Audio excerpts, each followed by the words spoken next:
AIIMS nursing और paramedical के लिए अगर आप प्रिपेयर कर रहे हैं सो आप लोगों को एक चीज़ पता होगी कि भाई दिसंबर ऑलमोस्ट एंड हो चुका है and we have lots of student जिन्होंने अब तक भी प्रिपरेशन स्टार्ट नहीं किया है एंड दे आर सफरिंग कि मैम हमें प्लीज़ कोई एक ऐसा कस्टमाइज प्लानर आप बना के दे दो जिसके थ्रू हम अपनी प्रिपरेशन कंटिन्यू कर पाए, एक अच्छी रैंक ना सही एटलीस्ट अपनी एक सीट सिक्योर कर पाए। तो बच्चों this is the complete video जिसके अंदर मैं आपको, अगर आप एम्स नर्सिंग टारगेट कर रहे हैं या पैरामेडिकल दोनों ही एंट्रेंस एग्जाम के लिए एक प्रॉपर कस्टमाइज प्लानर बनाना सिखाऊंगी। आप किसी का बना बनाया प्लानर यूज नहीं करोगे, आप अपना कस्टमाइज प्लानर खुद से बनाओगे। कैसे आप बना सकते हो उसकी सारी डिटेल मैं आपको बताऊंगी। एग्जाम का पेपर पैटर्न क्या रहता है, सिलेबस क्या रहता है, सारी इंफॉर्मेशन आज मैं आपको इस वीडियो में देने वाली हूँ।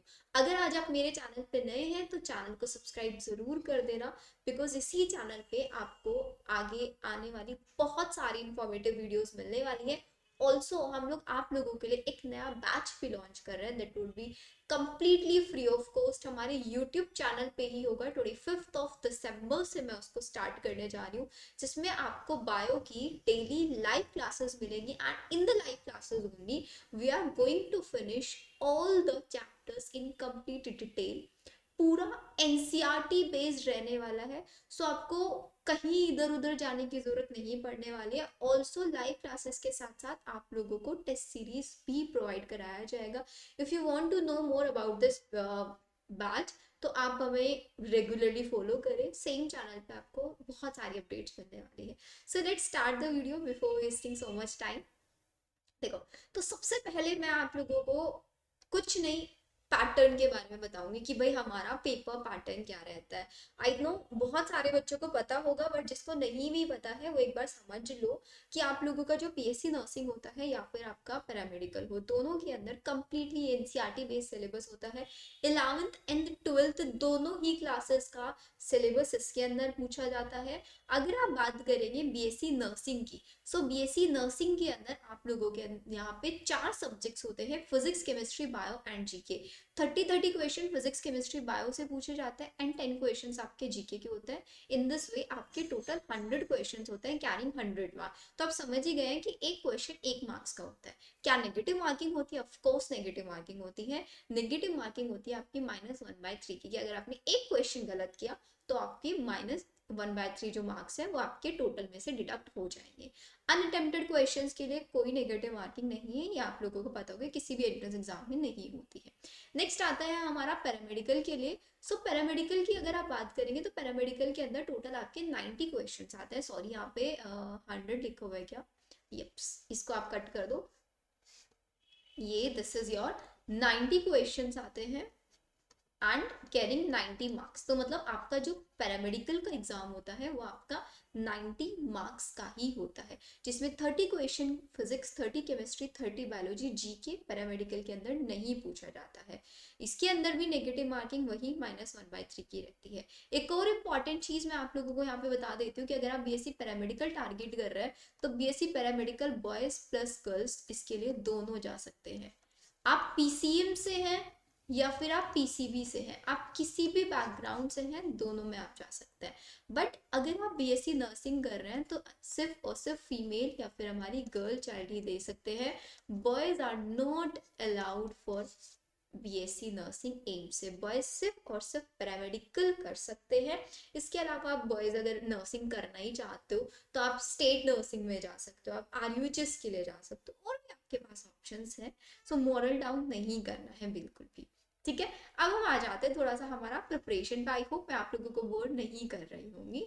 तो नेक्स्ट आ जाता है अब हमारी प्रिपरेशन स्ट्रेटजी पे। जैसे कि मैंने आप लोगों को बता दिया है कि भाई हमारा जो सिलेबस होता है वो 11th एंड 12th का दोनों एनसीईआरटी बेस्ड पैटर्न होता है। अब सबसे पहला क्वेश्चन ये देखते ही आपके मन में आ रहा होगा, क्या 3 डिलीटेड पोर्शन से क्वेश्चंस आएंगे? आंसर क्या होगा? कुछ बच्चे वो सोच रहे होंगे नहीं नहीं आएंगे, कुछ सोच रहे होंगे यस आएंगे। तो बच्चों अगर मैं आपको बताऊं, लास्ट ईयर जो आपका एग्जाम हुआ था, मतलब 2024 में जो बीएससी नर्सिंग और पैरामेडिकल हुआ था, उसमें डिलीटेड पोर्शन से क्वेश्चन आए थे। एम्स नर्सिंग का किसी भी ईयर का पेपर जो प्रोस्पेक्टस आता है वो उठा के देख लो, वो अपना ऑफिशियल सिलेबस कहीं पे भी लॉन्च नहीं करते हैं। वो सिलेबस बताते ही नहीं है, वही बताते हैं भाई आप ट्वेल्थ क्लास में हो, आप ट्वेल्थ के बाद ही एग्जाम दे रहे हो, तो जाहिर सी बात है ट्वेल्थ तक आपको सब कुछ आना चाहिए, पहली चीज तो ये। ठीक है, अब बात आती है कि क्या मुझे डिलीटेड पोर्शन पढ़ना है, तो डिलीटेड पोर्शन आप लोग देख रहे होंगे कि कोई टीचर नहीं पढ़ा रहा है, नीट का हो या किसी भी एंट्रेंस एग्जाम में हो, डिलीटेड पोर्शन नहीं पूछा जा रहा है। This is one and only exam जिसके अंदर डिलीटेड पोर्शन से 2024 में क्वेश्चन आए थे। And on the basis of 2024 bio से कोई डिलीटेड पोर्शन से क्वेश्चन नहीं आए थे। बहुत ध्यान से सुनना है अगर आप नर्सिंग टारगेट कर रहे हो तो, ठीक है। तो बायो से कोई डिलीटेड पोर्शन से क्वेश्चन नहीं आए थे। फिजिक्स में आए थे डिलीटेड पोर्शन से क्वेश्चन, ऑल्सो केमिस्ट्री में बहुत सारे क्वेश्चन आए थे, 5 से 6 क्वेश्चन थे जो कि आपके डिलीटेड पोर्शन से पूछे हुए थे। तो मैं आपको सजेस्ट करूंगी आप फिजिक्स में स्किप कर दो, बायो में स्किप कर दो डिलीटेड पोर्शन पढ़ना, बट केमिस्ट्री में आपको डिलीटेड पोर्शन पढ़ना ही पढ़ना है। आपको यूट्यूब पे वीडियोस मिल जाएंगे चैप्टर की जो 2023-22 में पढ़ाई हुई है, ठीक है, कंटेंट सेम है, सब कुछ वही करना है। अब बात आती है हम प्रिपरेशन कैसे करेंगे। अगर हम देखें तो हमारे पास जो बेटा नर्सिंग है, नर्सिंग का जो एग्जाम है दैट इज ऑफ 1 जून, ठीक है। तो अगर हम मान के चले तो हमारे पास कितने दिन बचे हुए हैं, हाउ मेनी डेज लेफ्ट। पहला क्वेश्चन तो हमारा ये आता है ना, तो अगर मैं मान के चलो चलो दिसंबर है भाई, कुछ बच्चे 5 दिन बाद वीडियो देखेंगे, कुछ 8 दिन बाद देख रहे होंगे, तो वी हैव जनवरी, फरवरी, मार्च, अप्रैल, मई, हमारे पास 5 महीने हैं। 5 months is equals to how many days, 150 days. उसमें से इधर उधर कुछ बीमार हो गए, कुछ भी हो गया, वो हटा दो, तो total I am considering you have 120 days, and these 120 days are those for those student जो ड्रॉपर, जो हमारे स्टूडेंट क्लास ट्वेल्थ में है, ट्वेल्थ के साथ साथ टारगेट कर रहे हैं, उनके लिए I make a different video, मैं उनके लिए एक अलग से वीडियो बनाऊंगी। अब अगर आपको जून में एग्जाम देना है तो इट डजेंट मीन ना कि आप 30 मई तक सिलेबस कंप्लीट करोगे, नहीं ना। आपका आइडियली सिलेबस कब तक कंप्लीट होना चाहिए, आपका जो सिलेबस है दैट शुड बी आइडियली, बहुत हार्ड एंड कोर मैं आपको एक चीज बता रही हूँ कि आपका जो सिलेबस है जनवरी, फरवरी, मार्च, मिड ऑफ अप्रैल तक आपका फिनिश हो जाना चाहिए। ये उन बच्चों के लिए है भाई जो बच्चे सिर्फ एम्स नर्सिंग टारगेट कर रहे हैं, और अगर आप टारगेट करके चल रहे हो कि भाई मुझे तो साथ साथ नीट भी देना है, अब से I be very active on my YouTube channel हर टाइप के बच्चों के लिए कि आप नीट प्लस नर्सिंग दोनों के लिए साथ साथ कैसे प्रिपेयर कर सकते हो। आप ट्वेल्थ में आप कैसे, आपको स्ट्रेटेजी बनाना है, आप एक ड्रॉपर हो आपको कैसे स्ट्रेटेजी बनाना है, क्या सिर्फ नर्सिंग से काम चल जाएगा या फिर नीट भी हमको देना होगा साथ साथ। तो ये वीडियो दिस इज फॉर दो स्टूडेंट जिनका टारगेट, बिकॉज बहुत सारे ऐसे बच्चे होते हैं जो नीट टारगेट नहीं कर रहे हैं। So this is the video, जो बच्चे नीट नहीं टारगेट कर रहे हैं वो मिड ऑफ अप्रैल तक आराम से सिलेबस फिनिश कर लो। उसके बाद आपके पास 30 से 40 डेज बचेंगे मॉक टेस्ट प्रैक्टिस के, ठीक है। अब मिड ऑफ अप्रैल तक कितने महीने बचे, जनवरी, फरवरी, मार्च और मिड ऑफ अप्रैल, मतलब 3 months प्लस 15 डेज, कितना हुआ ओवरऑल 100 डेज मान के चल ले। कर सकता है नहीं कर सकता है, तो मैंने कंसीडर कर लिया कि भाई मेरे पास अभी 100 भी नहीं मानता, पूरा 90 डेज ही ले लेता है। भाई बीमार बीमार हो गए क्या करोगे, है ना।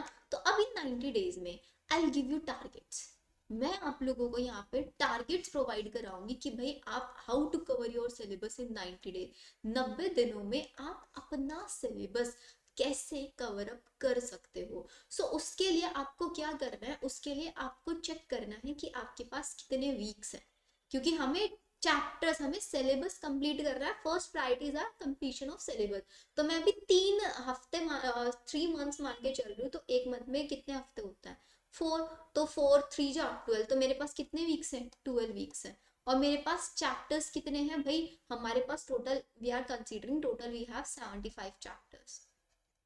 तो एक वीक में आपको कितना चैप्टर निपटाने होंगे, एक वीक में आपको आइडियली अगर मैं मान के चलो तो 5 चैप्टर करने होंगे या नहीं करने होंगे, बताओ कितने चैप्टर करने होंगे आपको।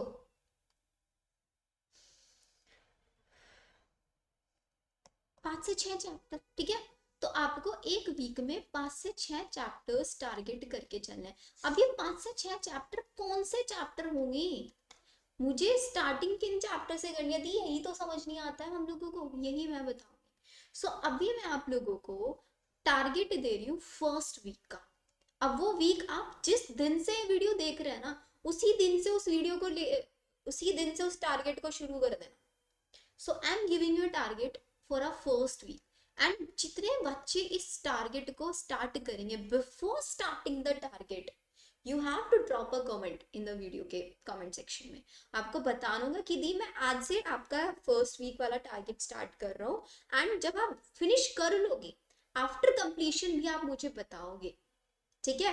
And it might be possible I give provide you my WhatsApp number, जिस व्हाट्सएप नंबर पर you can directly reach out to me कि आपने 1 वीक का दिया था, मुझसे नहीं हुआ, कोई प्रॉब्लम आया, आप लोग वन ऑन वन कनेक्ट भी कर सकते हो हमसे। We are completely free. आप बस अच्छे अच्छे रिजल्ट दिखाओ, आप अपना सिलेक्शन करो, वी जस्ट वांट दिस, और कुछ नहीं चाहिए आपके टीचर्स को। सो फर्स्ट वीक का मैं आपको सब्जेक्ट वाइज टारगेट दूंगी, फिजिक्स, केमिस्ट्री और बायोलॉजी। तो फिजिक्स में आपका चैप्टर रहेगा लॉज ऑफ मोशन, जिसमें से 1 से 2 क्वेश्चन आने के चांसेस रहते हैं। सबसे पहले सारे हाई प्रायोरिटी वाले चैप्टर बता रही हूँ। सेकेंड चैप्टर आप रखोगे यूनिट्स एंड मेजरमेंट, अगेन 1 से 2 क्वेश्चन आने के चांसेस रहते हैं, ठीक है। केमिस्ट्री में आप चैप्टर रखोगे थर्मोडायनेमिक्स। ये आपको एक वीक में करना कैसे है वो भी मैं बताऊंगी। बायो के अंदर आपको करना है बायोलॉजिकल क्लासिफिकेशन,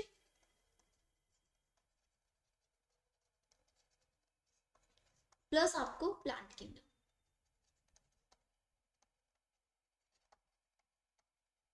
साथ ही साथ अगर चाहो तो लिविंग वर्ल्ड भी निपटा लो, क्योंकि यहां से भी एक क्वेश्चन तो 101% आता है। सो होता नहीं कि यहाँ से क्वेश्चन स्किप हो जाए, ठीक है। तो बायो में मैंने बताया बायोलॉजी क्लासिफिकेशन, प्लांट किंगडम और लिविंग वर्ल्ड, 3 चैप्टर यहाँ पे, 2 चैप्टर फिजिक्स में, 1 चैप्टर केमिस्ट्री, ठीक है। केमिस्ट्री में एक ही चैप्टर दे रही हूँ अभी आप लोगों को। So these are the 1 week का टारगेट। अब क्या करना है, let's suppose I am a student, ठीक है। मुझे मेरे टीचर ने टारगेट दिया कि शिवानी आपको ये टारगेट फिनिश करना है 1 वीक में। तो पहले सोचूंगा अरे कैसे करूंगी, मतलब मेरे पास टोटल कितने चैप्टर हैं, 6 चैप्टर है, ठीक है। और 6 चैप्टर दिन भी मेरे पास 6, क्योंकि संडे में तो मैं टेस्ट दूंगी ना। तो 6 चैप्टर 6 दिन, मतलब मुझे आइडियली एक दिन में एक चैप्टर निपटाना है। तो मैं क्या करूंगी, मैं अपना टारगेट बना लूंगी। सबसे पहले आई स्टार्ट विद बायोलॉजी। बायोलॉजी में आई नो मेरे को जो चैप्टर मिला है ना, मैं ये देखूंगी कौन सा चैप्टर ईजी है, कौन सा डिफिकल्ट है। So I start with easy one. तो लिविंग वर्ल्ड है, लिविंग वर्ल्ड 1-1.5 घंटे का चैप्टर, मैं लिविंग वर्ल्ड निपटा डालूंगी आज। बायोलॉजी की क्लासिफिकेशन अगेन 2 घंटे का चैप्टर है, मैं अपना बायोलॉजी की क्लासिफिकेशन में निपटा लूंगी अपना। तो मेरे 2 चैप्टर मैंने आज निपटा लिए, लेट्स सपोज। तो एक दिन में मेरे 2 चैप्टर निपटाऊंगी कैसे, लिविंग वर्ल्ड का कोई टीचर का लेक्चर सुनना है, मैं लेक्चर देखूंगी, मैं अपने प्रॉपर नोट्स बनाऊंगी, नोट्स बनाने के बाद मैं एनसीईआरटी बेस्ड पीवाईक्यू सॉल्व करूंगी, जो मुझे मेरे टीचर ने प्रोवाइड कराऊंगी, और यहाँ पे मैं आपको प्रोवाइड करूँगी। सेम सारे चैप्टर से करना है। तो मैंने क्या किया, बिकॉज मुझे पता है लॉज ऑफ मोशन एक काफी बड़ा चैप्टर है, यूनिट से मेजरमेंट एक बड़ा चैप्टर, एक दिन में मैं करने बैठू शायद ना हो मुझसे, तो मैंने अपना टाइम बचा लिया। कहाँ से, बायो को एक ही दिन में 2 या 3 चैप्टर निपटा के, इफ आई वांट मैं तीनों चैप्टर एक ही दिन में भी कर सकती हूँ, ठीक है, क्योंकि मैं एक ड्रॉपर स्टूडेंट हूँ, इतना कैपेबिलिटी है, तीनों बहुत इजी चैप्टर दिए हुए हैं। तो मैं हमेशा ऐसे करूंगी कि एक सब्जेक्ट में इजी चैप्टर होंगे तो दूसरे सब्जेक्ट में हार्ड डिफिकल्ट चैप्टर आपको मिलेंगे मिलेंगे। तो मैंने अपना टाइम बचा लिया।